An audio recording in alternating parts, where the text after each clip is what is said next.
meus amigos, mais uma vez uma alegria estarmos juntos para continuar estudando este livro maravilhoso da Bíblia, o livro de Daniel. Para nos ajudar neste processo, nós temos este material que foi preparado pelo Dr. Elias Brasil de Souza, atualmente diretor do Instituto de Pesquisa Bíblica da Associação Geral da Igreja Adventista do Sétimo Dia.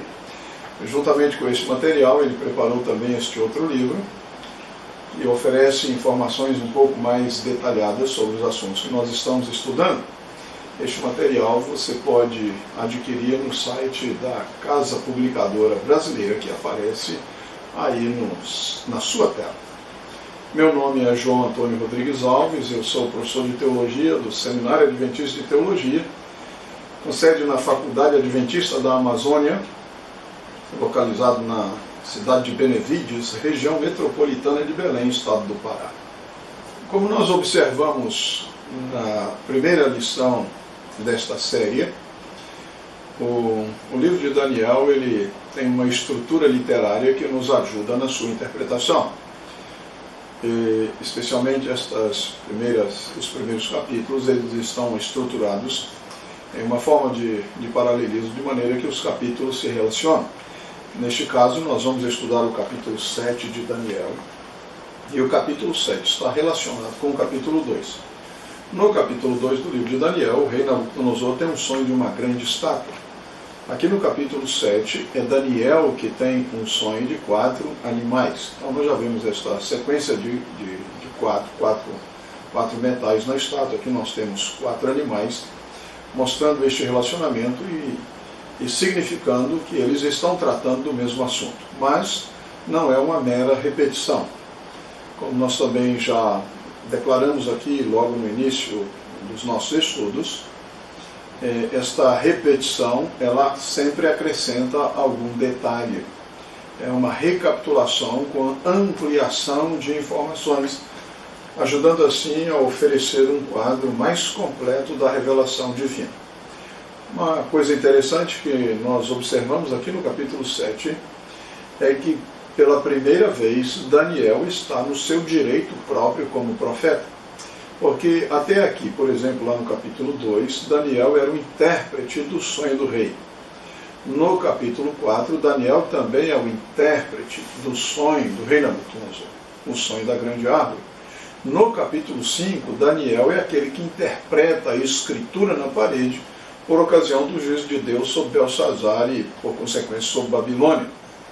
Mas aqui no capítulo 7, Daniel se torna ele mesmo o instrumento mediante o qual Deus está apresentando a sua revelação ao mundo. E devemos observar, de acordo com o texto, nós estamos aqui no primeiro ano de Belsazar, rei de Babilônia. Isso significa que nós estamos aí por volta do ano 550. Já fazia 55 anos que Daniel estava em Babilônia, somando-se a idade presumida de Daniel ao ser levado para a Babilônia, 18 anos. Então, Daniel estaria aqui com algo em torno de 73 anos de idade, quando ele, pela primeira vez, recebe diretamente de Deus uma revelação para comunicar ao seu povo.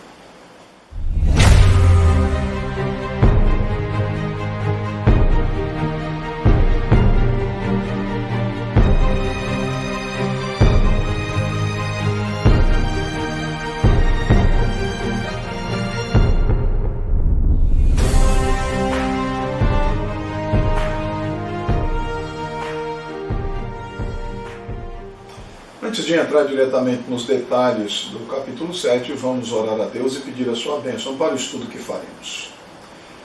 Querido Deus, nosso Pai, nossa gratidão pela revelação da Tua Palavra, de maneira especial, pela revelação que nós encontramos no capítulo 7 do profeta Daniel, que apresenta a forma como o Senhor dirige todas as coisas neste mundo para a implantação, para o estabelecimento do Teu reino e para a salvação do Teu povo neste mundo.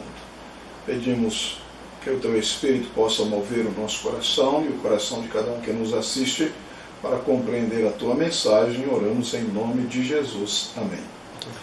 Embora a visão do capítulo 7 seja paralela ao sonho da estátua do capítulo 2, nós devemos observar que os dois capítulos eles são apresentados a partir de perspectivas radicalmente diferentes.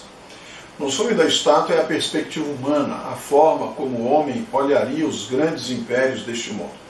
Mas no sonho dos animais nós encontramos a perspectiva de Deus, como Deus vê os reinos deste mundo e como ele lidará com os poderes que de alguma forma ameaçam, perseguem e matam os seus santos.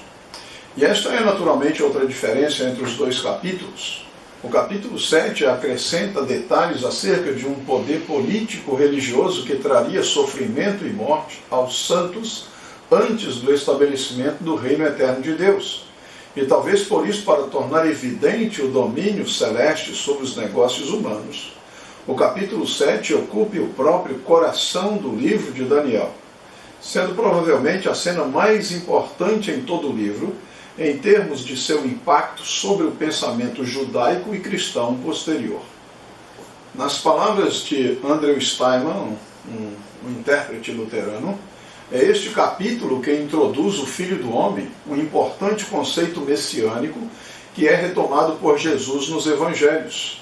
É este capítulo que primeiramente discute o papel dos santos no reino eterno de Deus. Portanto, Daniel 7 é a chave para entender os principais temas que são apresentados ao longo do livro: o controle de Deus sobre a história humana, o reino escatológico de Deus, a promessa messiânica e a proteção oferecida por Deus a seu povo durante as horas mais sombrias da perseguição. Assim, Daniel, como toda a Escritura, gira em torno de Cristo, seu reino e sua obra para o benefício de seu povo. A narrativa do capítulo 7 é surpreendentemente simples. Como nós já mencionamos, foi no primeiro ano de Belsazar, rei de Babilônia, que Daniel teve um sonho, uma visão profética.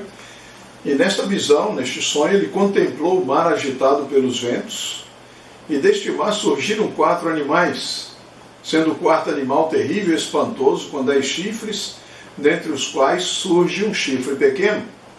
Este chifre pequeno é arrogante, persegue os santos e afronta até mesmo o Deus Altíssimo, atentando contra a sua lei, conforme vemos no verso 25.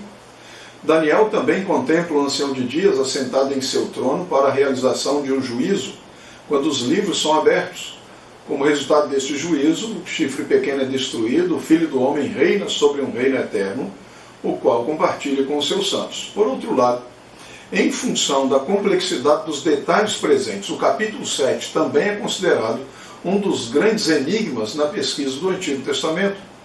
Alguns importantes e difíceis temas no capítulo têm desafiado a habilidade dos intérpretes no decorrer dos séculos, como a identidade dos 10 chifres, o chifre pequeno, o ancião de dias, o ser semelhante a um filho de homem e os santos do Altíssimo.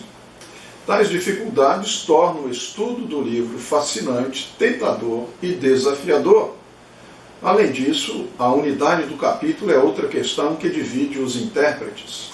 Assim, conforme é apresentado ao profeta nesta visão, há uma sucessão de reinos simbolizados por animais, reinos que lutariam pela supremacia neste mundo e que diretamente afetariam o povo de Daniel. Cada reino experimentaria o seu apogeu e cederia lugar ao seguinte, mas esta sucessão de poderes não permaneceria indefinidamente. Há um fim determinado pela onipotência, que opera em favor dos fiéis, mesmo quando esta atuação não é percebida. No tempo estabelecido pela profecia, Deus intervirá na história humana em juízo contra os inimigos e vindicando a seu povo oprimido pelos poderes deste mundo. Como se expressou John Pauline, a mensagem central da profecia apocalíptica é que Deus está no controle, ainda quando as coisas parecem fora de controle. Mas a apocalíptica torna o melhor. Não somente estava Deus no controle do passado, não somente está Deus no controle do presente, a apocalíptica revela que Deus está no controle do futuro. E se Ele está no controle do futuro das nações, então Ele também está no controle do meu futuro. Eu posso confiar meu lar, minha família e meu trabalho a seus cuidados. Portanto, a soberania transcendente de Deus, que vai além dos projetos de domínio do homem, deve ser para nós sobre quem o fim dos tempos tem chegado, uma fonte inesgotável de esperança. Voltando ao texto bíblico, é dito que Daniel viu os 4 ventos do céu agitando o grande mar. A pergunta é, que mar está sendo referido aqui? Pelo fato de haver esta referência ao mar, que naturalmente é constituído por águas, então alguns intérpretes entendem que águas aponta para povos, para nações, como está em Apocalipse 17, e então isso aqui faria referência aos povos em geral, de uma forma indefinida, que estão lutando pelo poder, pelo domínio neste mundo. Outros intérpretes entendem que o mar aqui simboliza o mar Mediterrâneo, pelo fato de que cada um dos impérios aqui simbolizados, apresentados nesta profecia, eles ocuparam um território que alcançava o Mediterrâneo. Mas, independente de qualquer coisa, o que nós temos aqui é uma luta entre os poderes deste mundo por ocupar a sua posição no cenário político e dominar, e neste caso específico, eles chegaram a dominar o povo da aliança de Deus no passado. E o primeiro animal que Daniel percebe subindo do mar, em contraste com a estátua que era imóvel, que era alguma coisa sem qualquer tipo de movimento, nós temos aqui esta movimentação. Os animais, eles são diferentes e eles estão subindo do mar. E o primeiro animal que Daniel percebe é um leão. Mas não é um leão comum, não é um leão que você encontra em algum zoológico, mas é um leão com algumas características diferentes. É dito que este leão tinha asas de águia. O leão é considerado o rei dos animais, e o fato de ser apresentado com asas de águia, e a águia também considerada aí entre as aves, ocupando uma posição real, então mostra a superioridade deste primeiro reino. Como lá no capítulo 2, Daniel identificou o primeiro reino com Babilônia, e aqui nós temos uma profecia paralela àquela do capítulo 2, então é seguro identificar este primeiro animal, o leão, como sendo Babilônia. E também apresenta aqui as suas características de domínio, de conquista, a velocidade com que ela também conquistou as nações ao seu redor e estabeleceu ali o seu império. Mas alguma coisa aconteceu com este leão com asas de águia. É dito aqui no versículo 4, enquanto ele olhava, foram-lhe arrancadas as asas, foi levantado da terra e posto em 2 pés como homem, e lhe foi dada mente de homem. Então, em algum momento, na sua trajetória, Babilônia, e particularmente Nabucodonosor, abandonou aqui estes projetos todos de conquista, e ele tornou-se uma pessoa diferente. Quando se diz que ele foi levantado da terra e posto em 2 pés, como homem, foi dada a ele uma mente de homem. Então toda aquela ferocidade com que Nabucodonosor tratava os povos subjugados, agora foram mudados, a partir da sua experiência descrita lá no capítulo 4, no sonho da árvore, quando ele então passou 7 anos de sua vida como um animal. Em seguida, Daniel diz, continuei olhando, e eis aqui o segundo animal.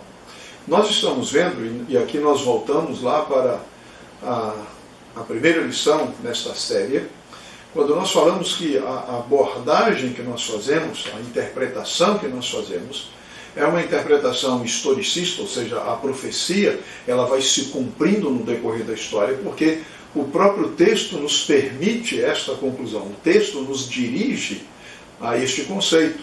Então nós já vimos aqui, o primeiro é mencionado, e ele diz aqui, o primeiro era como leão, mas agora no verso 5 diz assim, e eis aqui o segundo animal. Então há uma sequência de poderes. O primeiro, agora vem o segundo, substitui o primeiro.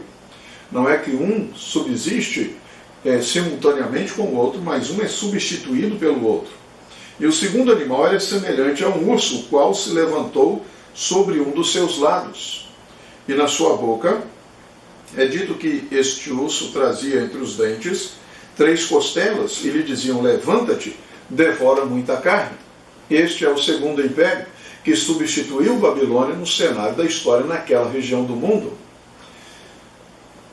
E este segundo império nós identificamos como a Medo-Pérsia.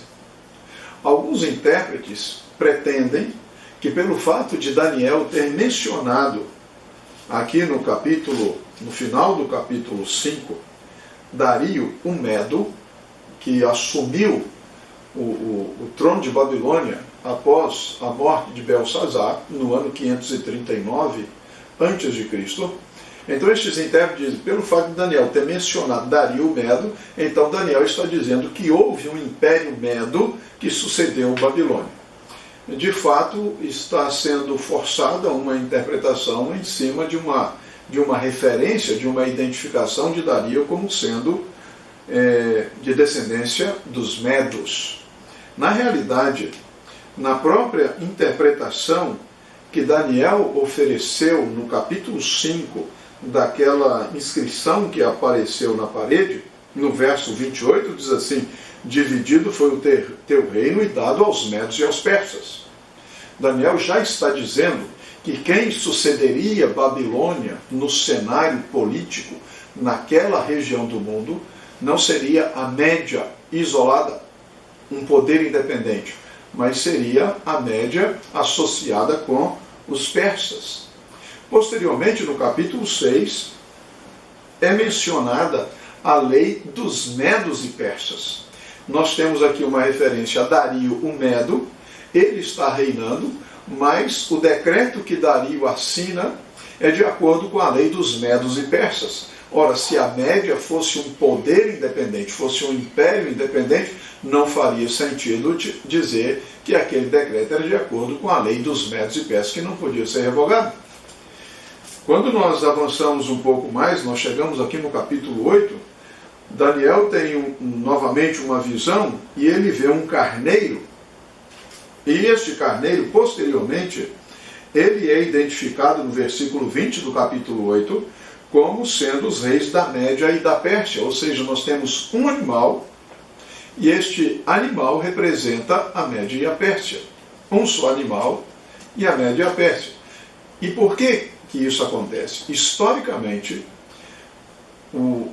a Pérsia, que inicialmente era um poder menor, começou a crescer e cresceu e cresceu, até que por volta do ano 550, 549, a Pérsia subjugou os medos. E a partir daí, então, a Média deixou de ser um poder independente, estava agora associada com os persas. Por isso nós falamos do Império Medo-Persa, mas com uma ascendência, uma superioridade dos persas sobre os medos, visto que os persas conquistaram os medos. E isso a história nos diz, e não há como refutar isso. Portanto, quando nós identificamos o segundo animal, nós o identificamos como sendo o Império Medo-Persa. Não o Império da Média, seguido pelo Império da Pérsia. Porque, de fato, alguns estudiosos, alguns historiadores, têm mesmo dificuldade em dizer que a Média se constituiu no Império. E ainda tem outro detalhe, mesmo que nós concedêssemos que a Média poderia ter sido este império a substituir Babilônia, para a profecia bíblica, só interessa aquele povo, aquele governo, aquele reino, que teve de alguma forma domínio sobre o povo da aliança, que teve domínio sobre Israel, que teve domínio sobre Jerusalém. E, historicamente, a Média nunca teve domínio sobre Jerusalém. Portanto, nós descartamos completamente esta identificação do segundo animal com a Média. E sim, identificamos o segundo animal como o Império Medo-Persa. Passamos a seguir, no verso 6 diz assim, continuei olhando, e eis aqui outro. Já tivemos o primeiro, o segundo, e este outro, naturalmente, é o terceiro, semelhante a um leopardo, e tinha nas costas 4 asas de ave. Tinha também este animal 4 cabeças, e foi-lhe dado domínio. Este terceiro animal, semelhante a um leopardo, com 4 asas e 4 cabeças, muitos intérpretes têm identificado como representando o Império Greco-Macedônico, que sucedeu à Pérsia. As quatro asas, o leopardo por si já fala de velocidade entre os animais.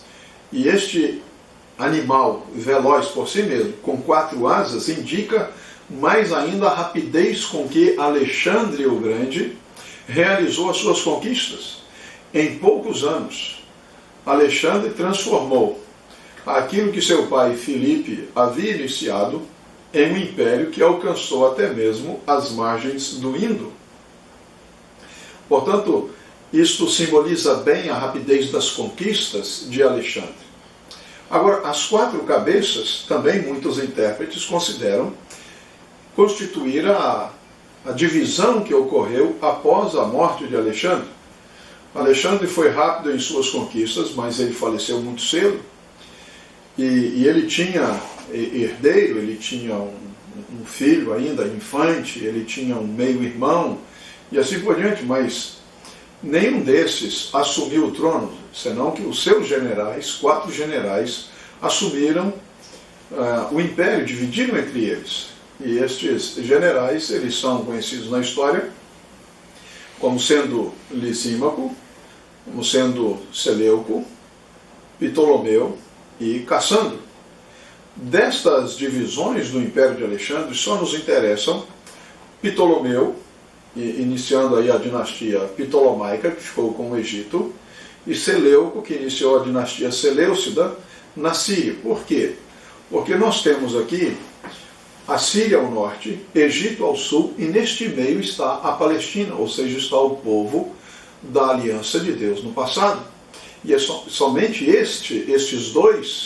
estas duas dinastias é que são interessantes a partir da perspectiva bíblica. Os demais já não têm qualquer relevância na interpretação. Então nós temos já o terceiro animal, a Grécia. Então o primeiro, Babilônia, o segundo, a Medopérsia, e o terceiro, o Império Greco-Macedônio. Uma observação interessante é que no final do versículo 6 nós encontramos uma informação muito importante. É dito que foi dado o domínio. É a primeira vez que ocorre esta palavra aqui no livro de Daniel, mas ela se repete outras vezes. De fato, esta é uma palavra que nós encontramos 7 vezes no singular e uma vez no plural aqui no capítulo 7 do livro de Daniel. Quando uma palavra é muito repetida, é porque, naturalmente, ela tem muita importância no conceito, na mensagem que se pretende transmitir. E qual é o conceito aqui? Qual é a mensagem aqui? Nós temos estes animais, estes poderes políticos que exercem domínio neste mundo. Mas não apenas exercem domínio neste mundo de maneira geral, mas exercem domínio também sobre o povo de Daniel, sobre o povo da aliança. Agora, qual é a pergunta que naturalmente um filho de Deus, um fiel, vai fazer? Será que o povo de Deus, será que os fiéis de Deus estarão sempre, ou para sempre, sob o domínio de poderes que são contrários a Deus, que são contrários à verdade de Deus? Nós veremos que, na realidade, isso não acontece. Mais uma vez, nós vamos ver que o domínio pertence a Deus e Deus compartilha o seu domínio com os seus santos. E isso é maravilhoso. Isto é algo que nos traz esperança. Um dia os poderes deste mundo deixarão de dominar. E Deus vai estabelecer o seu domínio, esse domínio que será dado a Cristo, e Cristo vai compartilhar esse domínio com os seus filhos. Avançamos então para o versículo 7, e nós vamos aqui encontrar o quarto animal. Este quarto animal, ele é descrito como terrível e espantoso.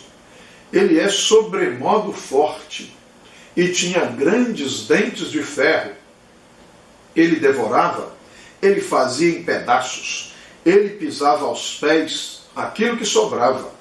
Era diferente de todos os animais que apareceram antes dele e tinha 10 chifres. Como o verso está nos dizendo, é o quarto animal, na sequência.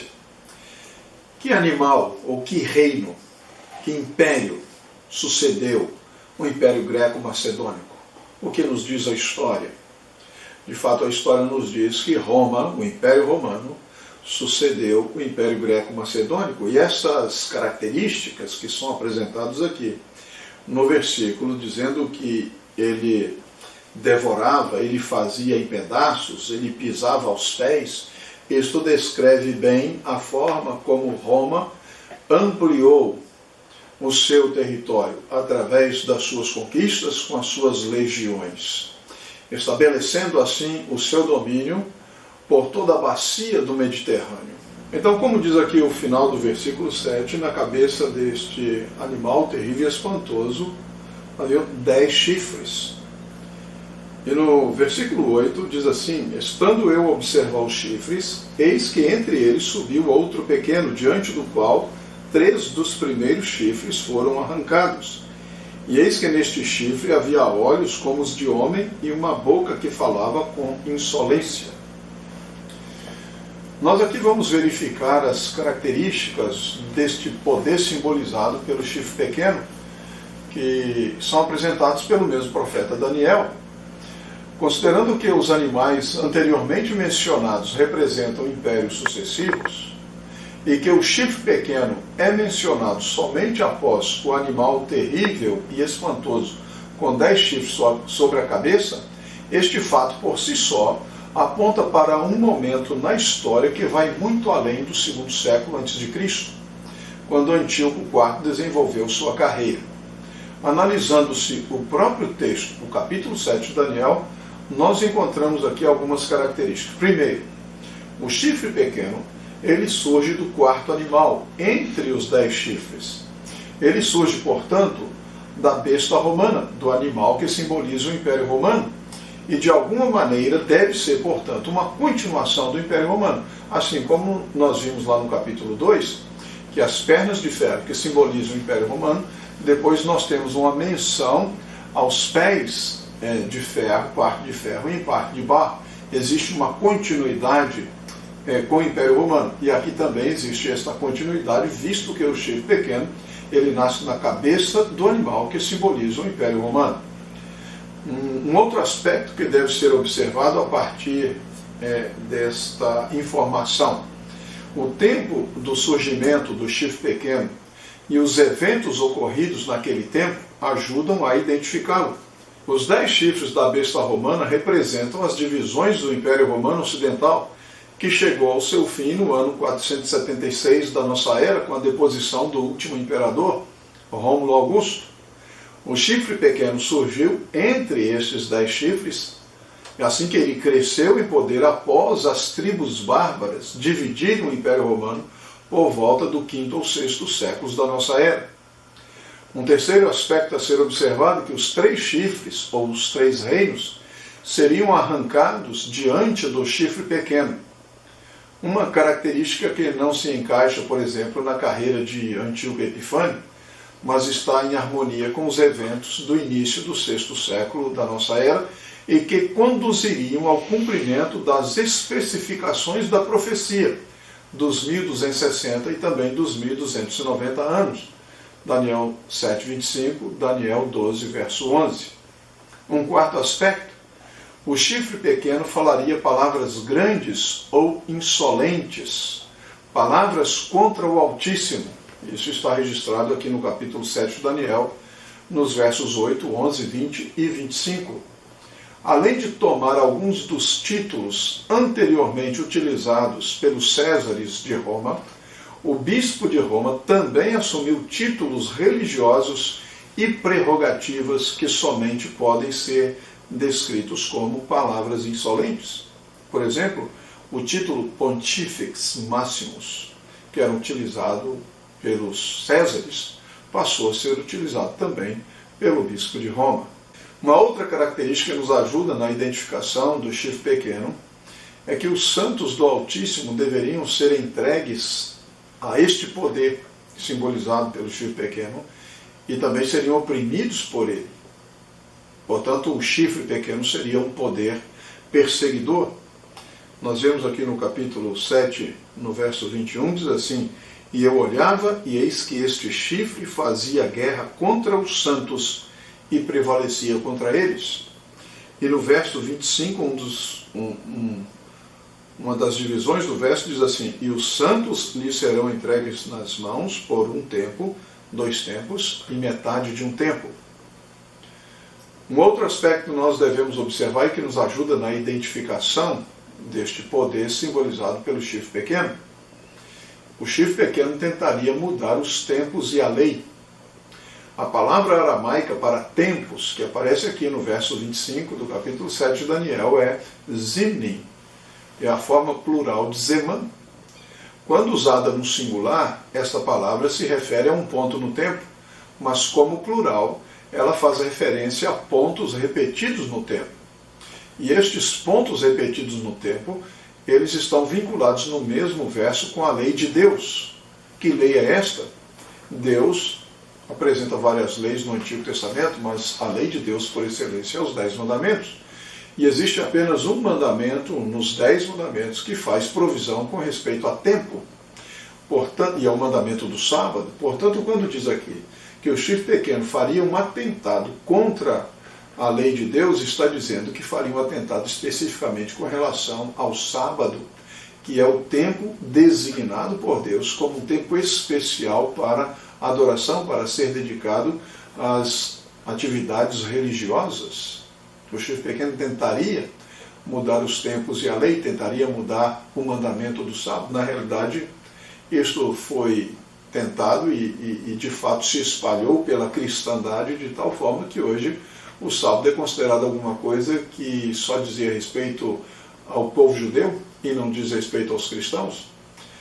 Apesar do fato de que não existe nenhum mandamento bíblico ordenando a observância do primeiro dia da semana, as pessoas procuram fazer os seus malabarismos hermenêuticos para dar sustentação a este argumento. Entretanto, o mandamento do sábado permanece ali na lei de Deus, conforme Deus mesmo escreveu. E aqui vai uma reflexão interessante. Lá no capítulo 6, quando Dario assinou um decreto que ele percebeu que foi enganado pelos seus colaboradores, ele não pôde alterar a lei dos Medos e Persas, porque é dito a lei dos Medos e Persas não pode ser alterada. Mas agora aqui você tem um poder político e religioso que diz o seguinte: a lei dos Medos e Persas não pode ser alterada, mas a lei de Deus pode ser alterada e eu vou alterar a lei de Deus. É alguma coisa surpreendente, alguma coisa realmente espantosa. E só pode se encaixar nessa descrição deste poder que é simbolizado pelo chifre pequeno, palavras insolentes, arrogantes contra Deus. Ele se levanta aqui no verso 25, diz assim: proferirá palavras contra o Altíssimo, porque ele não tem respeito pelo Altíssimo. E nós temos também ainda uma outra característica deste poder, que está no capítulo 7, verso 25, que os santos seriam entregues nas mãos deste poder por um tempo, 2 tempos e metade de um tempo. Portanto, a análise do texto de Daniel 7 em si mesmo provê informações quanto a características do poder simbolizado pelo chifre pequeno e que auxilia na sua identificação. É um poder político, visto que ele é representado por um chifre, a igual que os 10 chifres que estavam na cabeça do animal que simboliza o Império Romano. Este é um símbolo utilizado por Daniel para descrever outros reinos. Mas também este é um poder religioso, porque ele tem características que destacam a sua intromissão no âmbito religioso, quando se diz aqui que ele profere palavras contra o Altíssimo, que ele persegue os santos do Altíssimo, está dizendo que ele tem interesse na área da religião. Então esse é um poder político-religioso. De acordo com um estudioso chamado Mark Mangano, os comentaristas frequentemente identificam este chifre pequeno como o anticristo, o homem da iniquidade de 2 Tessalonicenses capítulo 2, e a besta, a primeira besta de Apocalipse 13, a besta que surge do mar. Esta identificação é baseada na associação da destruição do chifre pequeno com a cena de um grande juízo e a gloriosa aparição da plenitude do reino de Deus, no capítulo 7. E muitos comentaristas interpretam o chifre pequeno de Daniel 7 com os papas de Roma. Para Paul Butler, o chifre pequeno que cresceu é o papado católico romano que sucedeu o Império Romano, dando continuidade assim conforme descrito na profecia, aquelas características de Roma, de supremacia, de poder e também de perseguição contra aqueles que discordavam da sua política. E uma verificação na história verdadeiramente comprova que tal aconteceu. Os cristãos primeiramente foram perseguidos pela Roma imperial e posteriormente os cristãos foram perseguidos pela Roma religiosa, que eu digo aqueles que sofreram e foram mortos durante a assim chamada Santa Inquisição.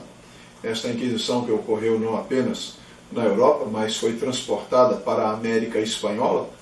E aqui, se você algum dia visitar Lima, a capital do Peru, você pode visitar ali o Museu da Inquisição. Pessoas que eram condenadas porque discordavam da forma como a Sé Romana determinava que deveria ser o culto, a interpretação da palavra de Deus e a vida do cristão. Portanto, nós terminamos concordando com estes estudiosos que identificam, como disse Paul Butler, o chifre pequeno, como o papado católico romano que sucedeu o Império Romano. Isso nos dá uma segurança com relação à nossa própria situação. Se Deus até aqui conduziu a história do mundo de acordo com o seu propósito, nós podemos ter a certeza de que Ele também vai conduzir, vai continuar conduzindo a história deste mundo até o seu desfecho, que é a implantação, o estabelecimento do seu reino neste mundo. E isso diz respeito diretamente a cada um dos seus filhos neste mundo. Nós aguardamos, de acordo com o que está escrito no Novo Testamento, novos céus e nova terra. Nós estamos nesta esperança, esperando o momento em que Deus vai intervir nos negócios deste mundo, mediante, como nós vimos lá no capítulo 2, a pedra que veio para destruir os reinos deste mundo e então estabelecer o reino de Cristo. Este reino é o reino para o qual nós nos dirigimos. Este reino é o reino para o qual cada habitante deste mundo é convidado a se tornar um cidadão. E qual é a decisão que você tem que tomar em relação a tudo isso? Primeiro, você precisa confiar de que Deus verdadeiramente revelou sua vontade através de seus servos profetas, de que Deus verdadeiramente conduz a história deste mundo de acordo com o seu propósito, o seu plano de salvação para este mundo. E então, a partir disso, a partir desta evidência, você tomar uma decisão de confiar nesse Deus e entregar sua vida a este Deus e seguir por este mundo de acordo com as orientações que você encontra na sua Santa Palavra. Que Deus abençoe você em sua decisão.